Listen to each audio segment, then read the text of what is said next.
what do you think our visit to the Ashland Hindu temple will be like? I'm not really sure. I think it will be very different from the Islamic service that I was at before because it was an informal prayer session. But I think it will be interesting to see how vastly different it's going to be. I believe the temple is for Ganesh, so I'm guessing most of the prayers will be, well, all the prayers will be praying to him. Praying? Did you just say praying? Yes, I did. I'm trying to drive. Okay. Don't give me that. This is kind of cool. Ashland's, we're Framingham, wherever we are. We're in This is Framingham nice. right now. But everything's going to be going to Ganesh.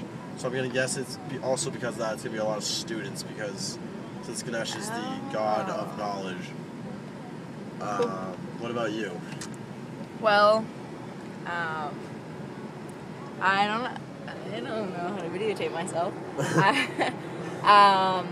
Well, I went to an Islamic service last time too, and they gave us a lot of food, which is nice.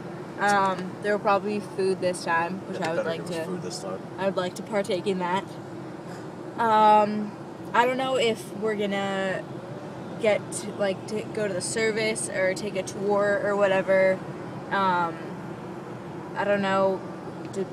Is it gonna be like? I mean, it's in Massachusetts. People are gonna speak English, right? So maybe. I don't know what it'll be like. I don't know if they'll have us take off our shoes like they did at the Islamic service. Josh is in Mexico or something, so that's why he's not with us right now. But yeah, I think it'll be fun. I'm looking forward to it. I would like some food as well. I'm hungry. Yeah.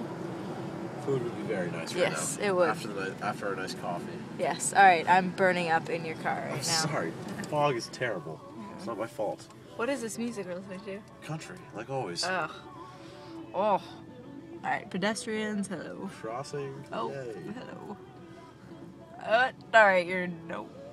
Looking at me. What also I'm also wondering is how many non-Indians are going to be here. Oh, 'cause yeah. It's like, Hinduism is like a very popular thing to, like, for people to Westerners. transfer. Yeah, for people to like. Yeah. What's the word called? What's the word? Like change religions. Yeah. Yeah. Convert. Convert. There it is. Convert Yeah. to. Yeah, that will be interesting to see. Cool. Well, we'll find out. So, Derek, how was our visit to the Hindu temple? It was really interesting. I was wrong before when I said it was to Ganesh. It was to Lakshmi, the god of prosperity. Goddess. Goddess of prosperity. I'm sorry. I'm sorry. But somebody gave us a tour around and he showed us what each god, and he explained how Ganesh was the primary god where everybody prays to him first. Her? So Ganesh, right? Yeah. Ganesh. So when the people walk in, they'll go over the Ganesh part, the Ganesh shrine, I would say. Mm-hmm. And they all start praying, and then in the middle was Lakshmi, who was the primary goddess of the area, and then there was Vishnu on the far right. Yeah, and then there's a bunch of minor god shrines all around. I can't think of the couple. I can't think of them right now. But it was really interesting how the guy explained to us how you don't have to go to it's not a service. It's you go and you pray to the people you want to pray to, not you don't have to pray to a certain person. What did you think about it, Adele? I liked it a lot. I liked it more than the mosque. I thought it was really interesting how people can go there and worship by themselves, and he emphasized that Hinduism is a community religion, but at the same time it's a really personal, individual religion. And he brought out the difference of how Christianity at church, there's a certain time where you all go and worship, and there's the preacher and everyone sits together and stuff. And I know that because I am Christian kind of. But then in the Hindu temple, you can just go whenever you want, and you can specify, you can request to have a certain service presented and go to that, or you can just go by yourself and do your own thing, which was really cool. and you can worship any god you want, which I think that makes it a lot more simple. Like, dividing up, like, Ganesh and wisdom and, like, destruction and stuff, and you can worship, like, any individual thing, which I think is really helpful. What are you doing?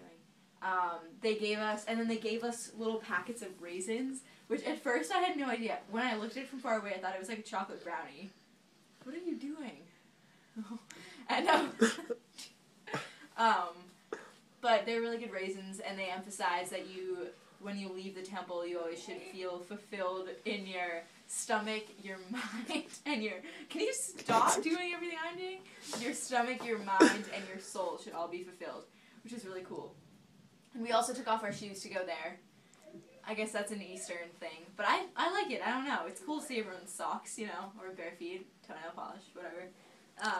And it's really interesting how in the temple and in the mosque, people worship, like, kneeling or sitting on the floor a lot. And then in Christianity, there's a lot of pews. And people sit on chairs. I don't know.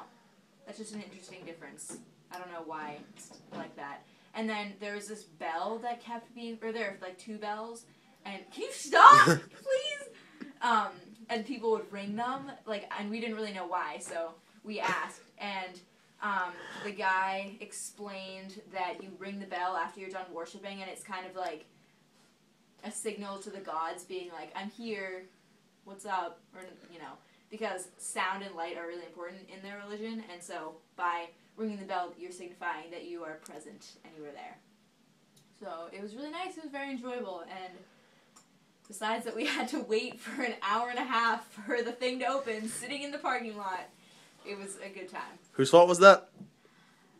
Mine.